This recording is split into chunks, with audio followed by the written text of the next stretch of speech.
माननीय गृह मंत्री जी।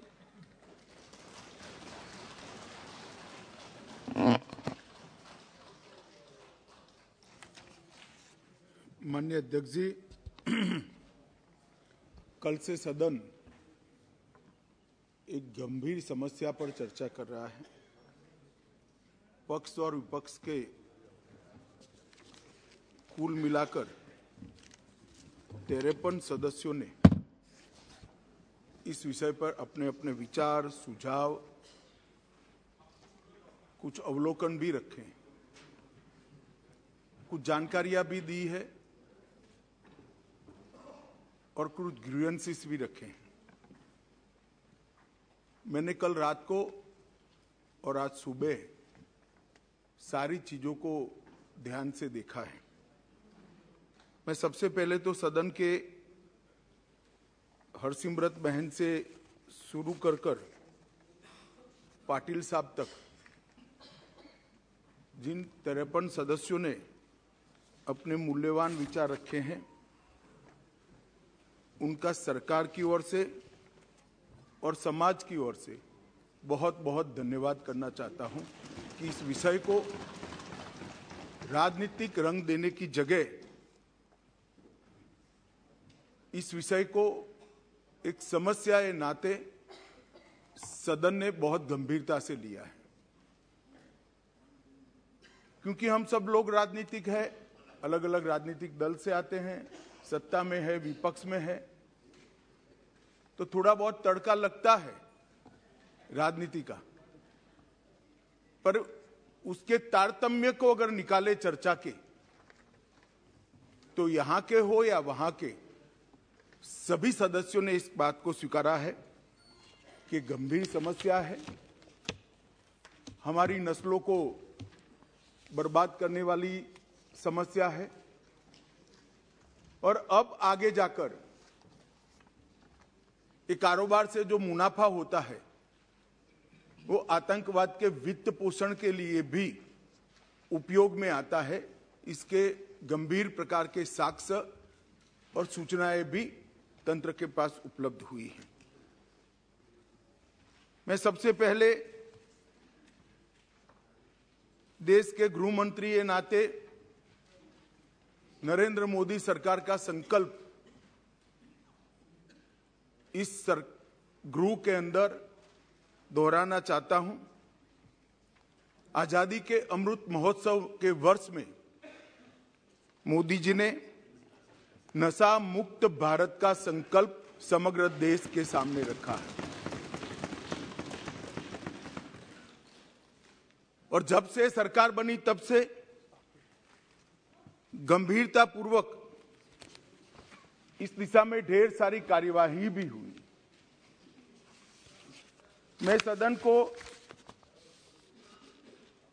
फिर से एक बार आश्वस्त करना चाहता हूं कि नरेंद्र मोदी सरकार की ड्रग के कारोबार पर और उसके मुनाफे से आतंकवाद के वित्त पोषण पर जीरो टॉलरेंस की नीति है और हम सख्ताई से इसको जीरो तक ले जाने के लिए हम प्रयास कर रहे हैं। मान्यवर, ड्रग का प्रचार प्रसार न केवल हमारी आने वाली नस्लों को खोखला करता है, लाखों लाखों परिवारों को बर्बाद करता है और कई प्रकार के सामाजिक दूषण भी, कानून और व्यवस्था से जुड़े हुए भी इससे खड़े होते हैं। आगे मैंने कहा, ऐसे आतंकवाद के वित्त पोषण के लिए भी इसके मुनाफे का जो देश भारत में आतंकवाद को बढ़ाना चाहते हैं, समर्थन देना चाहते हैं, वो इसका उपयोग करते हैं। और देश के अर्थतंत्र के अंदर ये डर्टी मनी की प्रेजेंस देश के अर्थतंत्र को भी खोखला करती है। इसलिए जो नरेंद्र मोदी जी ने देश के सम्मानीय प्रधानमंत्री जी ने गृह विभाग के सामने एक लक्ष्य रखा है, नशा मुक्त भारत का। मैं निश्चित रूप से इस सदन को आश्वासन देना चाहता हूं, आश्वस्त करना चाहता हूं कि लक्ष्य की पूरी परिपूर्ति के लिए हमारी ओर से कोई कसर नहीं छोड़ी जाएगी। मान्यवर, ये लड़ाई न केंद्र की है, न राज्य की है, न कोई एक विभाग की है। केंद्र सरकार और सभी राज्य सरकार और केंद्र शासित प्रदेशों ने मिलकर ये लड़ाई लड़नी पड़ेगी, क्योंकि इसका परिणाम लाना है तो बहुआयामी लड़ाई लड़े बगैर ये परिणाम नहीं आ सकता है। बॉर्डरों को से भी ड्रग की एंट्री को रोकना पड़ेगा, एयरपोर्ट और बंदरगाहों से भी ड्रग की एंट्री को रोकना पड़ेगा। रेवेन्यू डिपार्टमेंट ने भी सतर्कता के साथ इन टोटो जो योजना बनी है इसका एक हिस्सा बनकर एग्रेसिवली काम करना पड़ेगा। नारकोटिक्स कंट्रोल ब्यूरो और राज्य की एंटी नारकोटिक्स सारी एजेंसियों ने भी एक पेज पर रहकर काम करना पड़ेगा। इसके साथ साथ पुनर्वसन और व्यसन मुक्ति के लिए समाज कल्याण विभाग और हेल्थ डिपार्टमेंट ने भी साथ में रहना पड़ेगा। इसके सभी आयामों को अगर हम एड्रेस करते हैं और सभी आयामों को ये लड़ाई के अंदर एक समान तीव्रता से जोड़ते हैं, तभी जाकर हमारा ड्रग फ्री इंडिया का स्वप्न साकार हो सकता है। मान्यवर, ये बहुत महत्वपूर्ण बात है कि लड़ाई केंद्र सरकार और राज्य सरकारों ने मिलकर लड़नी है। हमारे संघीय ढांचे में राज्य सरकारें कई सारी पार्टियों की होती है, कई बार केंद्र में भी मिली जुली सरकारें आती हैं, परंतु मैं आज ये बात सदन के सामने स्वीकार करना चाहता हूं कि जहां तक ड्रग के खिलाफ लड़ाई का सवाल है, देश की सभी राज्य सरकारों ने केंद्र सरकार के साथ कंधे से कंधा मिलाकर इस लड़ाई को गंभीरता के साथ लड़ा है। और जो भी योजनाएं गई, जो भी सूचनाएं गई, उसका इरिस्पेक्टिव ऑफ पार्टी पॉलिटिक्स और irrespective of party in power सभी राज्यों ने बहुत अच्छे ढंग से अमल भी किया है। इसलिए कम से कम एक मुद्दा ऐसा है जिसमें तरीकों में थोड़ा बहुत बदलाव राज्य की जियोग्राफिकल सिचुएशन और आर्थिक व्यापार करने की पद्धति को लेकर हो सकता है, तरीकों में बदलाव, परंतु इसमें कोई मतभेद नहीं है, सब एक पेज पर है। मान्यवर, जहां तक बॉर्डर के राज्य हैं, कल सभी बॉर्डर के राज्यों के सदस्यों ने गंभीरता से विषय रखा है। मैं स्पष्ट कर देना चाहता हूं कि बॉर्डर से ट्रेड का सवाल है, पाकिस्तान के साथ अभी कोई ट्रेड हमारा बॉर्डर से नहीं होता है, इससे ड्रग आने का सवाल नहीं है, परंतु इससे हमारी दिक्कतें समाप्त नहीं होती।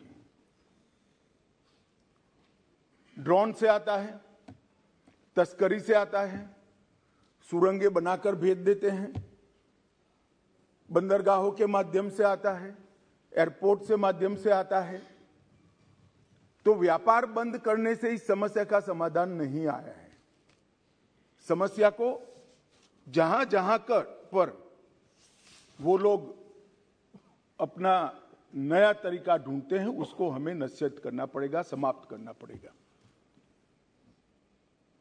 मान्यवर, एक बहुत सारे सदस्यों का सुझाव आया, हो गया भैया, आगे मेरा पूरा भाषण समाप्त होने के बाद आप कुछ कह सकते हैं। मान्यवर, जहां तक कानून का सवाल है, ढेर सारे लोगों ने कहा, दादा ने कहा कि इसमें फांसी की सजा होनी चाहिए या नहीं होनी चाहिए। किसी ने कहा कि इसको कठोर बनाना चाहिए। मैं भारत सरकार की नीति बहुत स्पष्टता से इस सदन के माध्यम से देश की जनता के सामने रखना चाहता हूं। जो दादा आपको भाषण करना है तो मैं बैठ जाता हूं, 10 मिनट बोलिए। इतने सीनियर सांसद होकर बीच में टोका टोकी करना ना आपकी उम्र के लिए अच्छा है ना आपकी सीनियोरिटी के लिए अच्छा है। मैं बैठ जाता हूं, आप भाषण करिए 10 मिनट प्लीज। माननीय गृह मंत्री जी, माननीय गृह मंत्री जी। हर बार नहीं करनी चाहिए, विषय की गंभीरता को समझना चाहिए। तो बोले नहीं होते। आप इतना क्रोधित क्यों होते हैं? क्रोधित नहीं होता हूं भैया, समझाता हूं। कई बार समझाना पड़ता है बड़ों को भी। मान्यवर, जहां तक कानून का सवाल है, मैं इस सरकार की नीति को बहुत स्पष्ट करना चाहता हूं। जो ड्रग का सेवन करते हैं वो विक्टिम है, उनके प्रति सहानुभूति का रवैया होना चाहिए और पुनर्वसन की तैयारी और पुनर्वसन की कानूनी प्रावधान होने चाहिए। परंतु जो ड्रग का व्यापार करते हैं, इसकी तस्करी करते हैं, इसको नीचे तक पहुंचाते हैं, वो चाहे छोटा हो या बड़ा, इसको छोड़ना नहीं चाहिए। उसको कानून के शिकंजे के अंदर लाना चाहिए। ये भेद अगर हम नहीं करते हैं तो कभी कभार हम विक्टिम के साथ ही दुर्व्यवहार करेंगे।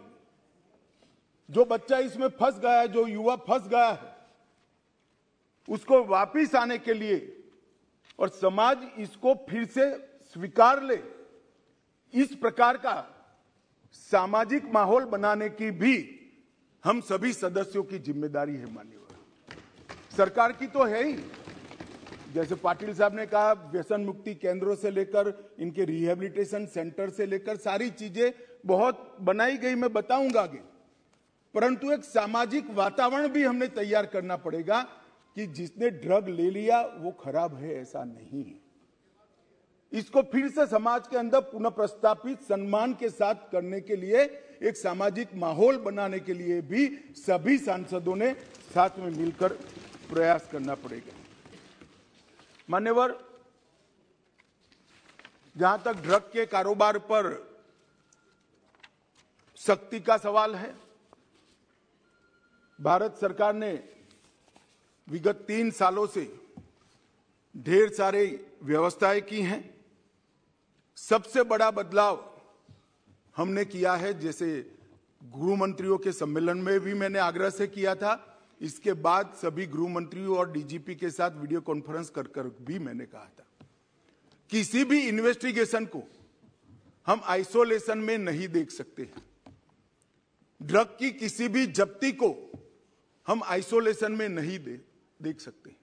एक जगह ड्रग की छोटी सी पुड़िया भी मिलती है तो वो इन्वेस्टिगेशन को, ये ड्रग कहां से आई, वो सरहद तक ले जाना पड़ेगा, तभी जाकर पूरा नेटवर्क ध्वस्त होगा। और अगर किसी बंदरगाह पर, एयरपोर्ट पर ड्रग पकड़ा गया तो वो ड्रग छोटे सी छोटी पान की दुकान पर कैसे जाना था, वो पूरे नेटवर्क का अगर हम जांच करते हैं तभी जाकर ये समस्या का समाधान होगा। मैंने सभी गृह मंत्रियों को यह भी कहा है, उसमें राज्य की भी सीमाएं आती है, कई बार अंतरराज्य अंतर्देशीय सीमाएं भी आती हैं, अंतरराज्य की सीमा भी आती हैं, सीमा के पार भी इसका इन्वेस्टिगेशन करना पड़ता है। उस वक्त एनसीबी और एनआईए 2 ऐसी एजेंसियां हैं जो एनसीबी पूरे देश भर में जांच कर सकती है और एनआईए विदेश में जाकर भी जांच कर सकती है। इसीलिए जब एनआईए का कानून हम लेकर आए तब उसमें ड्रग के कारोबार को हमने डाल दिया था। और मान्यवर, मैंने सभी राज्यों के मुख्यमंत्रियों को विनती किया था कि अगर आपके राज्य में कोई ऐसा केस है जिसके टॉप टू बॉटम और बॉटम टू टॉप इन्वेस्टिगेशन करते वक्त राज्य की सीमाएं लांघनी पड़ती है तो आप निसंकोच एनसीबी की मदद ले सकते हैं। एनसीबी हर एक राज्य को मदद करने के लिए तैयार है और कटिबद्ध है। और अगर वो इन्वेस्टिगेशन देश की सरहदों के बाहर जाता है तो आप वो इन्वेस्टिगेशन के लिए एनआईए की भी मदद ले सकते हैं। एनआईए आपकी मदद करने के लिए तत्पर है। और मुझे आनंद है मान्यवर, लगभग 42 इन्वेस्टिगेशन राज्यों ने एनसीबी या एनआईए को दिए हैं और सफलतापूर्वक पूरे नेटवर्क को ध्वस्त करने के लिए आज तीनों एजेंसियां, राज्य की, एनआईए और एनसीबी, आगे बढ़ रही है और इसके बहुत अच्छे परिणाम भी हमने मिले हैं। और राज्य के सहयोग से केंद्र का नारकोटिक्स के सामने लड़ने की गति भी दुगनी हुई है और उत्साह भी दुगना हुआ है। मान्यवर, एनसीबी और एनआईए को जो केस सौंपे गए, वो केसों को हमने राज्य की एजेंसियों को साथ में रखकर भी इन्वेस्टिगेट किया है। मान्यवर, अभी एक गोल्डन ट्रायंगल और गोल्डन क्रिसेंट का उल्लेख आया। मैं थोड़ा अप्रोच बदलने की बात करता हूं। एक गोल्डन ट्रायंगल जिसमें दक्षिण पूर्व एशिया के देश हैं, गोल्डन क्रिसेंट ईरान, अफगानिस्तान और पाकिस्तान है। ये ड्रग के व्यापारियों ने उसको गोल्डन ट्रायंगल और गोल्डन क्रिसेंट नाम दिया है। मैं जब भी बैठक में इन क्षेत्रों का शब्द प्रयोग करता हूं, तब डेथ ट्रायंगल और डेथ क्रिसेंट कर ही करता हूं। ये मौत का व्यापार करने वाले, हो सकता है वो गोल्डन ट्रायंगल हो नशे के कारोबारियों के लिए, हमारे लिए नहीं होना चाहिए। और ये हमारे अप्रोच के अंदर बदलाव समग्र दुनिया के सामने बहुत बड़ा संदेश भेजेगा। मान्यवर, नारकोटिक्स के खिलाफ भारत सरकार के गृह विभाग ने जो लड़ाई, भारत सरकार के वित्त विभाग ने जो लड़ाई छेड़ी है, और इसमें समाज कल्याण विभाग और स्वास्थ्य विभाग हमारी मदद में है, इसमें हमने जीरो टॉलरेंस की नीति अपनाई है। इसके 3 हिस्से हमने रखे हैं। संस्थागत संरचना की मजबूती, जो इंस्टीट्यूशंस हैं इसको स्ट्रॉन्च करना, जवाबदेह करना और सतत मॉनिटरिंग से उसको अलर्ट रखना। सभी नार्को एजेंसियों का, जिसमें स्टेट की नार्को एजेंसी भी आती है मान्यवर, और केंद्र की भी सभी डिपार्टमेंट आते हैं, उनका सशक्तिकरण और समन्वय, उनको एम्पावर करना और सबके बीच में कोऑर्डिनेशन बनाना, और एक विस्तृत अभियान जागरूकता और पुनर्वसन के लिए हाथ में लेना। ये 3 विभागों में ये लड़ाई की संरचना गृह विभाग ने की है, क्योंकि मान्यवर ये सीमा रहित अपराध है। ये अपराध की कोई सीमा ही नहीं है।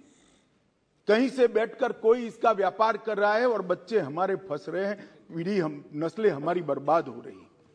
तो जब तक कोऑपरेशन, कोऑर्डिनेशन और कोलैबोरेशन नहीं होता है, हम इस लड़ाई को जीत नहीं सकते हैं। तो 3 स्तर पर, त्रिसूत्रीय फॉर्मूला पर हम आगे बढ़े हैं और ये तीनों सूत्रों पर होल ऑफ गवर्नमेंट अप्रोच से आगे बढ़े हैं। ये किसी एक डिपार्टमेंट की लड़ाई नहीं है, किसी एक सरकार की नहीं है। राज्य सरकार हो या केंद्र सरकार, उसके सभी डिपार्टमेंट ने साथ मिलकर और देश की सभी सरकारों ने साथ में मिलकर ये लड़ाई को लड़नी है। मान्यवर, हमने जो प्रमुख इनिशिएटिव लिए हैं, इसमें संस्थागत संरचना की मजबूती के लिए मैं बात करना चाहूंगा। 2019 में हमने 4 स्तरीय एनकोड की स्थापना की है। एक शीर्ष स्तरीय एनकोड है, इसके बाद में एग्जीक्यूटिव कार्यकारी स्तर पर एनकोड समिति है, उसके बाद में राज्य स्तरीय एनकोड समिति बनी है और इसके बाद में जिला स्तरीय एनकोड समिति बनी है।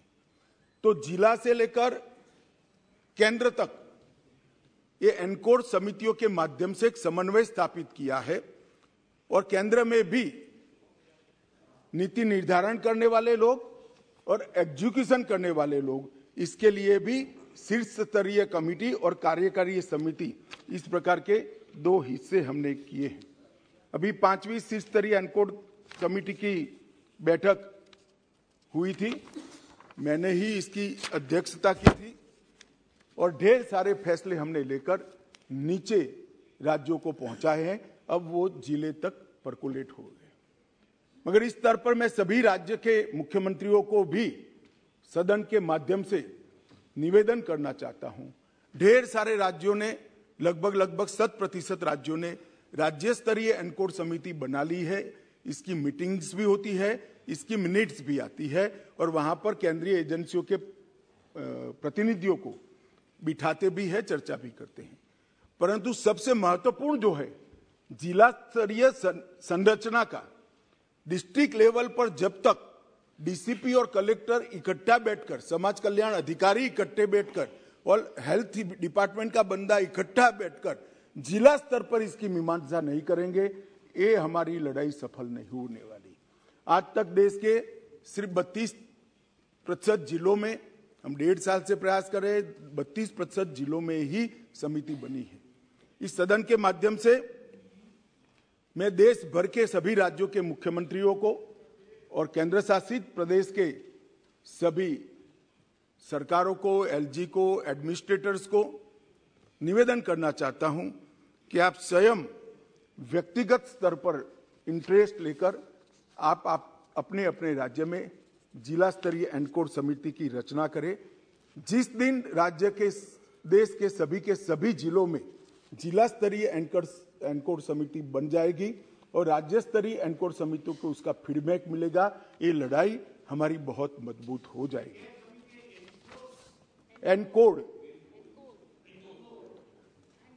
नोडल एजेंसी के तौर पर हमने मान्यवर एनसीबी को रखा है। इसके तहत भारतीय नौसेना, भारतीय तटरक्षक दल, drug controller, revenue department, national maritime security, NTRO, port trust, airport authority of India, coastal police और राज्य की नार्को एजेंसी, ये सब मिलाकर एक कोऑर्डिनेशन का काम करते हैं। इसके लिए मान्यवर हमने एक एनकोड पोर्टल भी बनाया है जो एनसीबी चलाती है। एनकोड पोर्टल का काम डेटा इंटीग्रेशन का है। नॉलेज मैनेजमेंट सिस्टम के रूप में एनकोड पोर्टल बन गया है और अब बहुत अच्छा काम कर रहा है।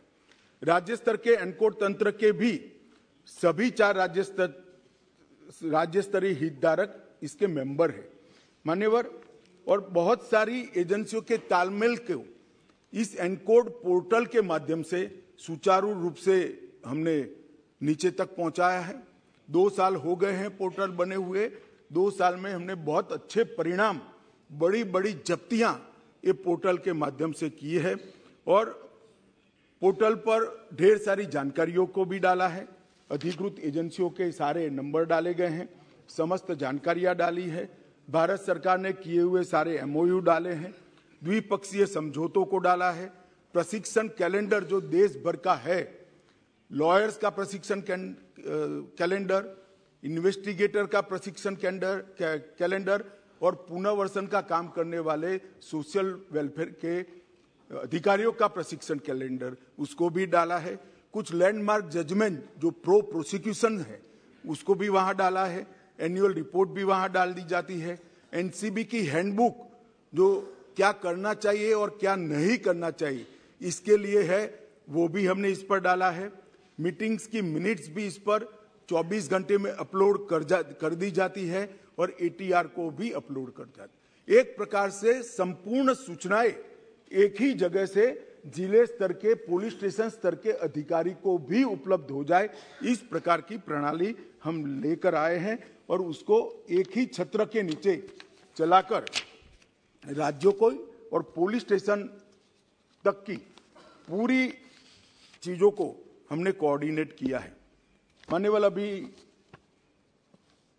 इंटरपोल की जनरल असेंबली हमारे देश में हुई, उसमें नारकोटिक्स और टेरर लिंक्स पर विषय मैंने उठाया था और वहां पर भारत की ओर से आग्रह किया गया कि इंटरपोल नारकोटिक्स और टेररिज्म और नार्को के व्यापार से टेररिज्म का वित्त पोषण, ये 3 विषयों पर रियल टाइम इंफॉर्मेशन शेयरिंग के लिए एक प्लेटफॉर्म सभी देशों का बनाए तो सभी देश इससे आगे बढ़ सकते हैं और बेस्ट प्रैक्टिसेस का एक्सचेंज भी हो सकता है।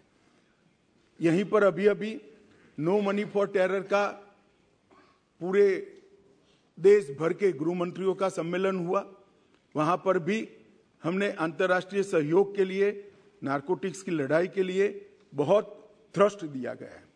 मान्यवर, हमने एक संयुक्त समन्वय समिति भी बनाई है और केंद्रीय स्तर पर इसकी ढेर सारी बैठक भी की है।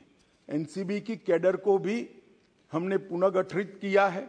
419 पदों का सृजन कर जिसमें सीनियर ऑफिसर ज्यादा है क्योंकि राज्यों को असिस्ट करना है, इसको हमने आगे बढ़ाने के लिए एक इनिशिएटिव लिया है।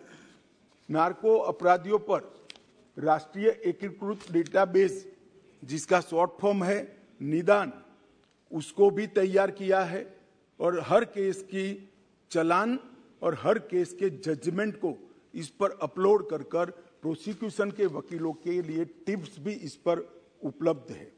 और इसके साथ साथ inter operational criminal justice system ICJS के लिए भी जब्ती सूचना प्रबंधन प्रणाली और जेल का डेटा दोनों भी हम साझा कर रहे हैं।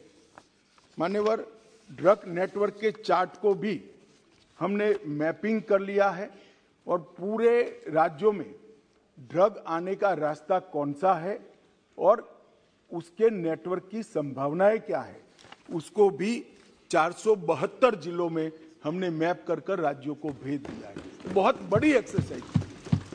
2 साल तक भारत सरकार के सभी अधिकारियों ने 472 जिलों का मैपिंग किया है। सर्वे के आधार पर किया है, सूचनाओं के आधार पर किया है और जो जब्ती की गई, जो केस बने गए, जो सजाएं हुई हैं और जो इंट्रोगेशंस के रिपोर्ट्स आए, ये सबको संकलित करते मैं इस सदन में बैठे हुए सभी व्यक्तियों को कहना चाहता हूं कि आप चिंता मत करिए। कितना भी बड़ा अपराधी है, 2 साल में स्थिति ऐसी आने वाली है, इसकी जगह जेल की सलाखों के पीछे। और ये सुनकर अगर किसी को इसमें से वापिस आ जाना है तो अच्छी ही बात है, आ सकते हैं। मान्यवर, NDPS के तहत हमने सीमा सुरक्षा बल, SSB, असम राइफल, ये तीनों को केस करने के अधिकार दे दिए गए हैं। क्योंकि कहते हैं भाई सीमा भारत की जिम्मेदारी है, भारत सरकार की जिम्मेदारी है, निगरानी नहीं रखते, ड्रग वहां से आ रही है। और जब BSF को अधिकार देते हैं तो कहते हैं राज्यों के अधिकार ले लिए, तो BSF वहां क्या करेगी भाई? आप बताइए मुझे, क्या करेगी? मान्यवर, ये ऐसा मसला नहीं है। और BSF कौन सी फॉरेन एजेंसी है? हमारे देश के दुश्मन ड्रग भेज रहे हैं, BSF वाले पकड़ेंगे, केस करने का अधिकार नहीं है। SSB वाले पकड़ेंगे, केस करने का अधिकार नहीं है। क्या करेंगे निहत्था बैठकर? जो लोग इसको पॉलिटिकल इश्यू बना रहे हैं वो ड्रग के कारोबार का समर्थन कर रहे हैं। एजेंसियां निहत्थी होकर काम नहीं कर सकती। मान्यवर, एजेंसियों को अधिकार देना पड़ेगा और मेरा स्पष्ट मानना है कि एजेंसियों को अधिकार देना चाहिए। हमारी एजेंसियों पर, देश की एजेंसियों पर, देश का संसद को अगर भरोसा नहीं है तो किस हिम्मत से वो काम करें? मान्यवर, इसी तरह से भारतीय तटरक्षक और सारे जो कोस्टल पुलिस स्टेशन बने हैं राज्यों के, उसको भी अधिकार दिया है। रेलवे प्रोटेक्शन फोर्स को भी हमने अधिकार दिया है और NIA को दुनिया भर में अगर हमारे देश में ड्रग के कारोबार से जुड़ी हुई कोई भी इन्वेस्टिगेशन करनी है तो आज NIA दुनिया भर के देशों में जाने के लिए इसी संसद ने उसको सशक्त किया है, अधिकार दिया है और एम्पावर किया है। मान्यवर, फाइनेंशियल इन्वेस्टिगेशन के लिए भी हमने ढेर सारे एक्सपर्ट्स हायर किए हैं। वित्तीय दस्तावेजों के विश्लेषण और उस पर से तारण निकालने के लिए ढेर सारी एक्सपर्ट्स की टीम भारत सरकार के गृह विभाग ने हायर की है। रेवेन्यू डिपार्टमेंट ने कई ऐसे सारे सॉफ्टवेयर बनाए हैं जिससे सॉफ्टवेयर के आधार पर ही इसको पकड़ा जा सके। और अभी अभी जो जिक्र करते थे कि गुजरात की बंदरगाह से 3000 किलो नशा पकड़ा गया, जो आज तक का सबसे बड़ा कैच है, वो वो कस्टम के सॉफ्टवेयर एनालिसिस के आधार पर ही पकड़ा गया। और मान्यवर, अभी कुछ सदस्य पढ़ रहे थे, मैं इस पर कोई टिप्पणी करना नहीं चाहता, सिर्फ एक दृष्टिकोण के बदलाव की विनती करना चाहता हूं। किस राज्य में से सबसे ज्यादा ड्रग्स पकड़े गए, उसका मतलब हम ये ना निकाले कि वो राज्यों में सबसे ज्यादा ड्रग है। इसका मतलब ये है कि वो राज्य सबसे ज्यादा काम करता है और पकड़ता है। अगर पकड़ते ही नहीं है तो कुछ नहीं पकड़ा जाएगा, तो फिर पंजाब में ड्रग ही नहीं है। अगर पकड़ना नहीं है तो आंकड़े अच्छे ही हो जाएंगे। मगर क्या इस शुतुरमुर्ग नीति से हम देश को बचा सकते हैं? नहीं बचा सकते। हमारा मुंह मिट्टी में डालने से आंधी नहीं चली जाती मान्यवर, आंधी को फेस करना पड़ता है, सीने पे झेलना पड़ता है। बैठो बैठो बैठो बैठो बैठो बैठो।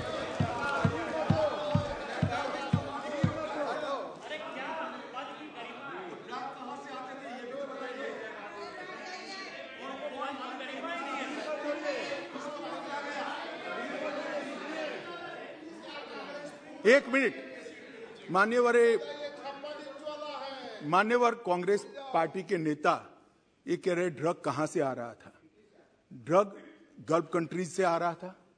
इसके मालिक कौन है, उनको सारे के सारे पकड़ लिए गए हैं, फैक्ट्रियां सील कर दी गई हैं और उसके आधार पर देश के 12 राज्यों में रेड कर वहां भी कारोबार करने वालों को पकड़ लिया।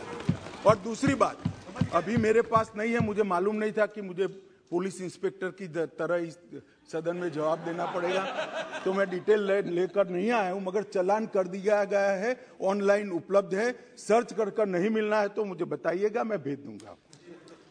माननीय अध्यक्ष जी, संपत्तियों को जब्त करने के लिए भी हमने कार्य पद्धति डिस्ट्रिक्ट लेवल तक सर्कुलरेट कर दी है।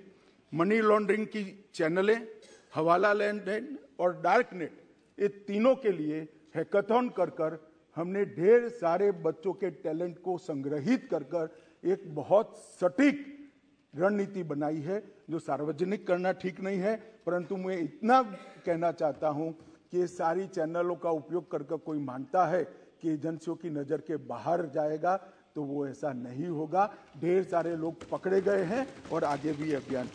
हमने नारकोटिक्स के पकड़ते वक्त और एयरपोर्ट पर और बंदरगाहों पे डॉग स्क्वाड की तंगी थी, तो हमने हमारे ही स्वदेशी डॉग की नस्ल को तैयार कर अब बहुत बड़ी मात्रा में डॉग स्क्वाड बना लिए हैं और हम राज्यों को भी मान्यवर दे रहे हैं। मान्यवर, एनकोड के स्ट्रक्चर से जो प्रभावी समन्वय हो रहा है, इसको नीचे तक ले जाने के लिए हमने ढेर सारी सूचनाएं दी हैं। इसके साथ साथ एकीकृत ड्रग डेटा, सूचना प्रबंधन, सरकारी आदेश, सरकारी कानूनों, जो मैपिंग किया गया है इसकी डिटेल्स, मैपिंग को एक्सप्लोर करने के लिए जो नियम बनाए गए, ये best practices exchange, standard operating procedures और न्यायालय के अच्छे प्रोसिक्यूशन के पक्ष में आए हुए आदेशों का एनालिसिस और आर्ग्यूमेंट्स, ये सारा तैयार कर जिला स्तर तक एनकोड के माध्यम से हमने भेज दिया है। मान्यवर, dedicated anti narcotics task force भी हमने बनाया है। राज्यों और संघ क्षेत्रों के समर्पित एक एंटी नारकोटिक्स टास्क फोर्स भी राज्यों की सहायता में उपलब्ध है। इसके साथ साथ फार्मा डिपार्टमेंट जो भारत सरकार का है, दोहरे उपयोग वाली दवाइयों के लिए कितना मिनिमम उपयोग हो सकता है, इस पर भी एक अधिकारियों का समिति बनाकर कितनी दवाओं पर बैन कर सकते हैं, जिसके विकल्प उपलब्ध हैं, वो दवाइयों को पूर्णतः बैन कर दिया जाए, इस पर भी काम चालू है। 4 मीटिंग हो गई है, अंतिम मीटिंग मार्च महीने में रखी है। मुझे आशा है कि ढेर सारी दवाइयों को प्रतिबंधित श्रेणी में हम ले जाएंगे, जिससे इसके उपयोग पर रोक लगाई जा सके। मान्यवर, समुद्री रास्ते से तस्करी रोकने के लिए मैं इतना बताता हूं कि एक जमाना था जब सीमाओं से नारकोटिक्स आता था, आज भी आता है, ड्रोन से आता है। जो ओपन सरहदें हैं उत्तर पूर्व की, वहां से भी आता है। परंतु 60 से 70% नारकोटिक्स अब समुद्री रास्ते से और एयरपोर्ट से आता है। इसको पकड़ने के लिए भी हाई लेवल टास्क फोर्स बना दिया गया है और हमने भारतीय नौसेना, भारतीय तटरक्षक, एयरपोर्ट अथॉरिटी ऑफ इंडिया और एनसीबी चारों की संयुक्त साप्ताहिक बैठक कर सूचनाओं का आदान प्रदान करते हैं, जिसमें कस्टम और रेवेन्यू डिपार्टमेंट के ऑफिसर को भी रखते हैं। तो हम एक भी कोना ऐसा छोड़ना नहीं चाहते जहां से ड्रग की अवैध कारोबार भारत के अंदर प्रवेश हो। मान्यवर, अवैध खेती का जहां तक सवाल है, हमने कुछ सॉफ्टवेयर बनाए हैं, ड्रोन का उपयोग कर रहे हैं। मैं मणिपुर के मुख्यमंत्री को बहुत बहुत बधाई देना चाहता हूं कि सबसे पायलट प्रोजेक्ट हमने वहां लिया था। वहां पर लगभग 1000 हेक्टर अवैध नशे की खेती को डिस्ट्रॉय कर उनको वहां पर हॉर्टिकल्चर प्लांटेशन कर रिहेबिलिट करने का प्रयास किया है। इसी प्रकार का प्रोग्राम हमने राजस्थान के लिए भी बनाया है, मध्य प्रदेश के लिए भी बनाया है, सारे नॉर्थ ईस्ट के राज्यों के लिए भी हमने बनाया है। और ये हमारा जो अध्ययन समूह है गृह मंत्रालय का, इसने बहुत अच्छा रोड मैप राज्यों को बनाकर इस विषय में दिया है। माननीय, डार्कनेट और क्रिप्टो पर लगाम लगाने के लिए भी, जैसा मैंने पहले कहा कि एक अलग अलग प्रकार के हैकाथॉन किए गए, देश के चारों कोनों में किए गए, लगभग 3200 से ज़्यादा युवा इसके अंदर हिस्सा लिए, ढेर सारी चीज़ें हमें प्राप्त हुई है। इससे एक एमओ भी बनाया गया है।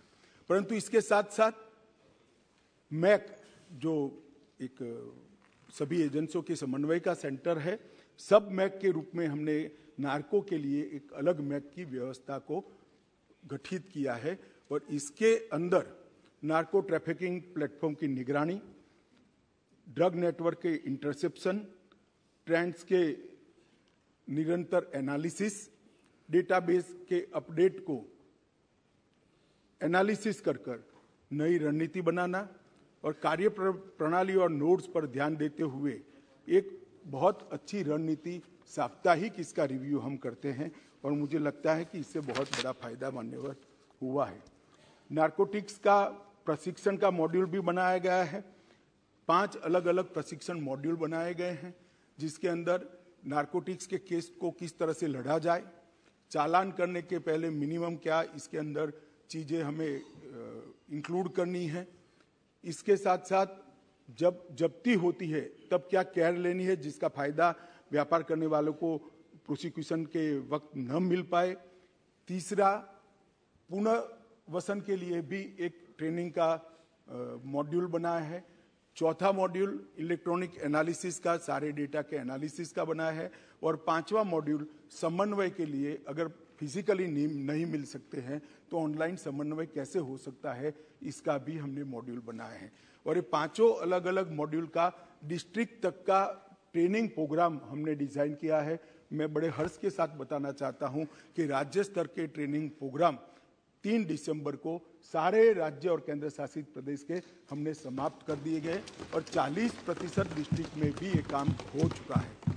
नारकोटिक्स के फॉरेंसिक के लिए भी एनसीबी और नेशनल फॉरेंसिक साइंस यूनिवर्सिटी के बीच में हमने एक समझौता किया है और नारकोटिक्स की रीजनल लैब हम लगभग देश में 6 भारत सरकार बना रही है, जिससे सैंपल के टेस्टिंग के अंदर देरी नहीं होगी, किसी के बेल होने का संभावना को मिनिमम कर दिया जाए। इस प्रकार की व्यवस्था आज हमने करी है और उसमें डेट के हिसाब से प्रायोरिटी नहीं होगी, क्वांटिटी के हिसाब से प्रायोरिटी होगी, जिससे संजीदगी वाले केस जो है, बड़ी मात्रा वाले केस है, उसके अपराधियों को बेल न मिल पाए। और मान्यवर, ये इससे काफ़ी लोगों को तकलीफ पड़ेगा, मुझे मालूम है, मगर हम चाहते ही है कि उनको तकलीफ पड़े, इसलिए व्यवस्था को मान्यवर किया है। जहाँ तक नशामुक्त भारत का अभियान है मान्यवर, मैं आपको कुछ चीज़ें सदन को आपके माध्यम से बताना चाहूँगा कि न्याय और सामाजिक न्याय और अधिकारिता मंत्रालय द्वारा 15 अगस्त 2020 को ये अभियान को हमने लॉन्च कर दिया गया है और 372 जिले जो मैंने कहा मैपिंग किए हुए हैं, वो सभी 372 जिलों में लगभग हमने इसको नीचे तक, तहसीलों तक पहुंचाने की शुरुआत की है। इसके तहत लगभग 2.7 लाख से ज्यादा शैक्षिक संस्थाओं में 14 करोड़ से ज्यादा बच्चों ने नशा मुक्ति का शपथ लेने का कार्यक्रम बहुत अच्छे तरीके से मान्यवर किया है। 8,000 से ज्यादा मास्टर स्वयंसेवकों की पहचान कर दी गई है, जो मिनिमम मानदेय लेकर अपना ये काम करते हैं और सोशल मीडिया अकाउंट के माध्यम से भी इसकी प्रसिद्धि करते हैं।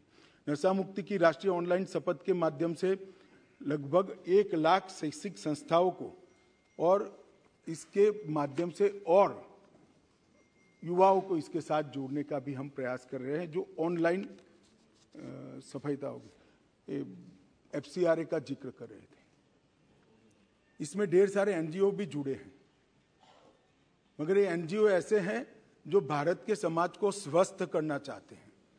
कुछ NGO ऐसे होते हैं जो भारत के समाज को प्रताड़ित करना चाहते हैं। दोनों के लिए भारत सरकार की नीति एक नहीं हो सकती। FCRA के कानून का जो पालन नहीं करेगा उसके साथ सख्ती की जाएगी, कोई दया का भाव नहीं रखा जाएगा। विदेश से आए हुए धन के स्रोत राज्य की निगरानी में नहीं हो, ऐसा नहीं चलेगा। बहुत चला लिया जब आपकी सरकार थी। ये नरेंद्र मोदी सरकार है, देश को खत्म करने के लिए देश के अंदर एक कानी पाई भी हम नहीं आने देंगे। आज भी पीएम केयर्स फंड की तफ्तीश होगी। पीएम केयर्स फंड की माननीय गृह मंत्री जी। मान्यवर, इस मिशन के अंदर चिन्मय मिशन भी जुड़ा है, रामकृष्ण मिशन भी जुड़ा है, आर्ट ऑफ लिविंग भी जुड़े हैं, ब्रह्मा कुमारीज भी जुड़े हैं, निरंकारी मिशन भी जुड़ा है और ढेर सारे आध्यात्मिक, धार्मिक और सामाजिक संगठन भी जुड़े हैं। इन पर कोई तकलीफ नहीं है, उनको FCRA के कानून से कोई दिक्कत भी नहीं है। मगर जो लोग देश के अंदर देश की डेमोग्राफी को बदलना चाहते हैं और इसके लिए FCRA का उपयोग करना चाहते हैं, तो वो कानूनन इसकी इजाजत नहीं दी जा सकती। इस पर सख्त कार्रवाई।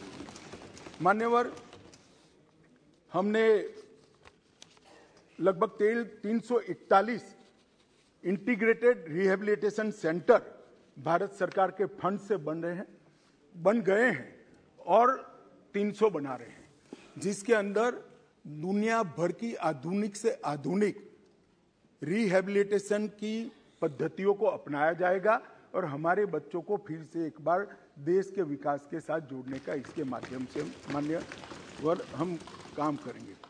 और नशीली दवाओं के खिलाफ जागरूकता के लिए हमने सबसे ज्यादा युवाओं को जोड़ने की रणनीति अपनाई है। जैसे जब हम उम्र बात करता है तो जल्दी युवा उसको सुनता है, तो युवा इसकी चपेट में न आए, इसके लिए हमने करे हैं। 41 एडिक्शन ट्रीटमेंट फैसिलिटीज भी सरकारी अस्पतालों में जो बहुत ज्यादा एडिक्ट हो गए हैं, इसके लिए हमने शुरू की है और 75 बनाने का हमारा कार्य योजना है। मान्यवर, 72 आउटरीच ड्रॉप इन सेंटर भी बनाए हैं, जिनको अभी शुरू में लत लगी है, उसको जिसको लत के कारण शरीर बर्बाद हो गया, मन बर्बाद हो गया, इसके साथ बिठाते हैं तो भयावह परिणाम देखकर वो नशे की लत से वापिस आता है। ऐसे भी सेंटर हमने लगाए हैं और लगभग 2 लाख परामर्शदाता भी हमने तैयार किए हैं, जो ऐसी केस में परामर्श देने का काम करते हैं। मान्यवर, नशा मुक्ति के लिए मैंने जैसे कहा कि एनकोड की बैठक स्वयं मेरी अध्यक्षता में हुई। नशीली दवाओं के दुरुपयोग पर मैंने क्षेत्र वाइज भी सभी राज्यों के मुख्यमंत्रियों के साथ बैठक की है। दक्षिण का बैठक बाकी है, बहुत जल्दी कर दूंगा। बाकी असम भी किया, गुजरात में भी किया, पंजाब में भी किया। क्षेत्रीय बैठक कर भी राज्य के अधिकारियों को संवेदनशील बनाने के लिए हमने काम किया है। और मान्यवर, मैं इतना बताना चाहता हूं कि हमने 75 साल के मौके पर एक लक्ष्य लिया था कि हम 60 दिन के अंदर 75,000 किलो ड्रग को जलाएंगे। मुझे कहते हुए आनंद है, 60 दिन में 1,60,000 किलो से ज्यादा ड्रग को हमने जलाने का काम किया। और ये अभियान जो मैंने सारा बताया, उसको ऑल ओवर मॉनिटरिंग के लिए गृह मंत्रालय के अध्यक्षता में, गृह सचिव की अध्यक्षता में सामाजिक न्याय एवं अधिकारिता सचिव, रसायन और उर्वरक सचिव, स्वास्थ्य सचिव, फार्मा विभाग के सचिव, राजस्व विभाग के सचिव और पोर्ट डिपार्टमेंट और एयरपोर्ट अथॉरिटी के सचिव को इसके साथ एक कोऑर्डिनेशन कमेटी बनाई है जो हर 15 दिन में बैठकर इसकी मीमांसा करती है। मान्यवर, प्रयास तो करते हैं, योजनाएं भी बनती है, मगर कई बार प्रयास करते वो जमीन पर नहीं उतरते। मगर ये एक ऐसी सरकार है जो प्रयास करती है उसको लॉजिकल एंड तक लेकर जाती है। जब हम तय करते हैं कि देश के हर गांव में बिजली पहुंचेगी, तो 70 साल से जहां बिजली नहीं पहुंची, ऐसे 20,000 गांवों में 20 महीनों में हम बिजली पहुंचाते हैं। जब हम तय करते हैं कि हर घर में गैस का सिलेंडर पहुंचाएंगे, तो हम पहुंचाने में सफल होते हैं। और अब तय किया है मोदी जी ने कि जल से नल पहुंचाएंगे। मुझे भरोसा है जल से नल भी पहुंचाएंगे। मान्यवर, हमने तय किया कि इस देश को नशे की लत से, इस देश की युवानी को हम बर्बाद नहीं होने देंगे। कोई कुछ भी मानता हो, इसके नतीजे मिल रहे हैं। मान्यवर, आंकड़े कभी झूठ नहीं होते हैं और आंकड़े प्रयासों की पुष्टि करते हैं। इसलिए मैं आंकड़े जरूर देना चाहता हूं। 2006 से 13 का और 2014 से 22 का। अब कोई सवाल ना पूछे 6 से 13 का क्यों लिया है, सब समझते हैं, यहां भी समझते हैं, वहां भी समझते हैं। मान्यवर, 2006 से 13 में 22,45,000 किलो ड्रग पकड़े गए। 22,45,000। 2014 से 22 में 62,60,000 किलो ड्रग पकड़े गए। मान्यवर, यूनिट्स में देखे तो 10 करोड़ यूनिट्स पकड़े गए और अब मोदी जी के शासन में 24 करोड़ यूनिट पकड़े गए। कीमत में लगभग 23,000 करोड़ की कीमत थी 2006 से 13 में। इतनी महंगाई वहां नहीं हुई है जिससे कीमत बढ़ जाए, मात्रा बढ़ी है 23,000 करोड़। और मान्यवर, अब 97,000 करोड़ के ड्रग को पकड़कर जला दिया गया, 5 गुना ज्यादा। मान्यवर, मामले 1,45,062 रजिस्टर हुए थे, इसमें 4,14,697 मामले थे और कुल गिरफ्तारी 1,62,908 हुई थी और यहां पर 5,23,234 हुई। पहले गंभीर प्रकार के केसों की क्वालिटी नहीं बनी थी। ड्रग के सेवन करने वाले का केस अलग होता है, ड्रग के खुदरा व्यापार करने का केस अलग होता है और ड्रग स्मगलिंग और ड्रग के डीलर का केस। हमने डीलर और स्मगलिंग के केस को गंभीर प्रकार के 13,000 केस मान्यवर डीलर और स्मगलिंग करने वालों के खिलाफ रजिस्टर हुए।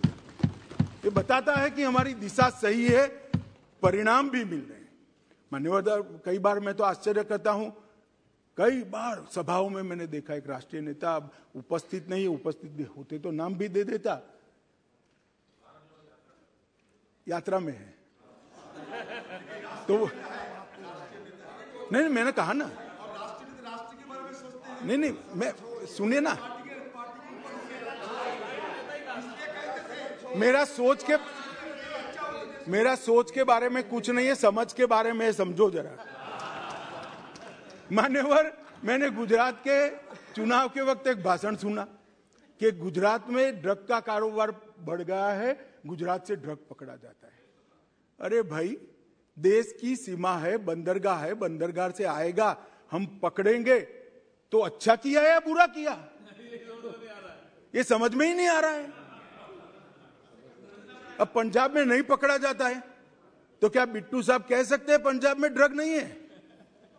भाई, पकड़ना कोई बुरी बात नहीं है, पकड़ना अच्छी बात है और हम इस कमेंट से कोई हतोत्साह नहीं होंगे और पकड़ेंगे और खत्म करेंगे। मान्यवर, ये जो जिस प्रकार की चीजें कर रहे हैं, मुझे तो मालूम नहीं है पूरी लड़ाई को समझ रहे या नहीं समझ रहे।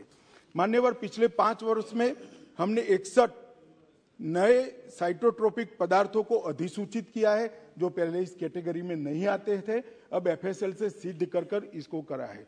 जब्ती की क्वालिटी में भी सुधार आया है। लगभग भारतीय एजेंसियों ने 14,000 किलो ट्रामाडोल को भी जब्त करने का काम किया है।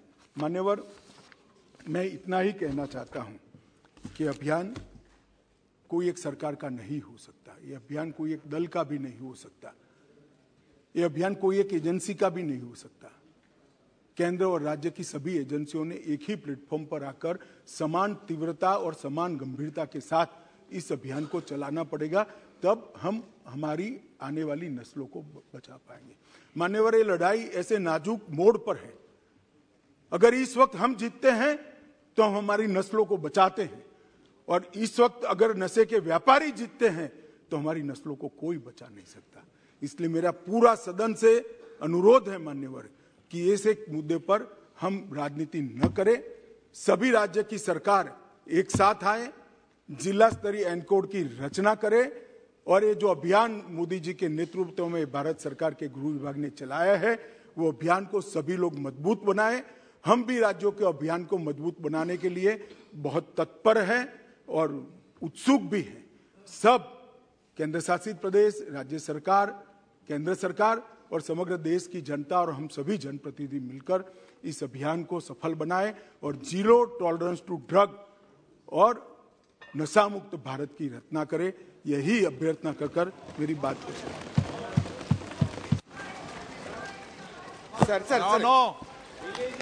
सर मैंने भाग नहीं लिया, 1 मिनट में सर समाप्त। जिन्होंने भाग लिया उनको गृह मंत्री जी अपने विस्तार से चर्चा किए हैं, बहुत सारे मैडम बैठ जाइए, व्याख्या दिए हैं। माननीय सदस्य, एक मिनट मैं आपको ये कहना चाहते हैं कि जिस रवैया से आपने हिंदुस्तान को ड्रग मुक्त करने का बात कहे हैं, जमीनी हकीकत कुछ अलग बयान करते हैं। आपको जानकारी के लिए मैं ये दोहराना चाहते हैं कि supreme court ordered government survey from December 2022 reported that a staggering 3.1 crore number of cannabis users and 2.26 crore opiate users with around 25 and 77 lakh facing dependency on both substances respectively। एक नंबर। 2 नंबर, आत्महत्या 2018 साल में आपने तो गिनती की है 6 से 13, मैंने दूसरा गिनती कर रहे हैं। 2018 साल में हिंदुस्तान में ये ड्रग अब्यूज और अल्कोहल की चलते मौत हुई थी, मतलब सुइसाइड, खुदकुशी किए गए थे 7,193। आपको नेशनल क्राइम रिकॉर्ड ब्यूरो की बात करते हैं।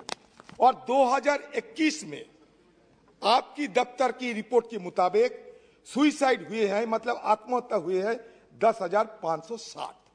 तो मतलब बढ़ते जा रहे हैं। आप कहते सब जला दिए हैं, इतना जला दिया है, मतलब आपूर्ति भी ज्यादा होता है, इसलिए जलाने के आपको मसाला भी मिलते हैं। सर हो गया, सर हो गया, सर आपने बोल लिया 15 मिनट नहीं। सर मेरा कसम, सर खत्म, सर कसम खाते सर आधा भी नहीं बोलगा सर।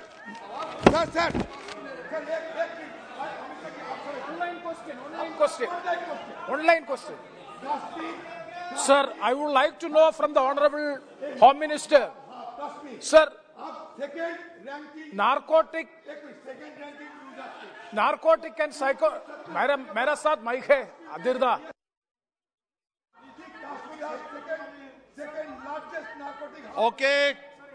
ओके, नो, नहीं प्रेमचंद जी, आपको सबको नहीं, आपको 15 मिनट मौका दिया।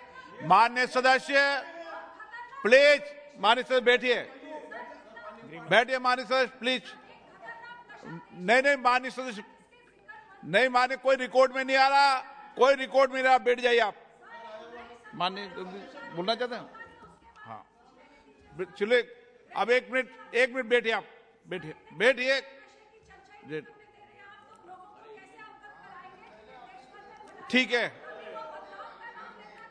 ठीक है माननीय सदस्य,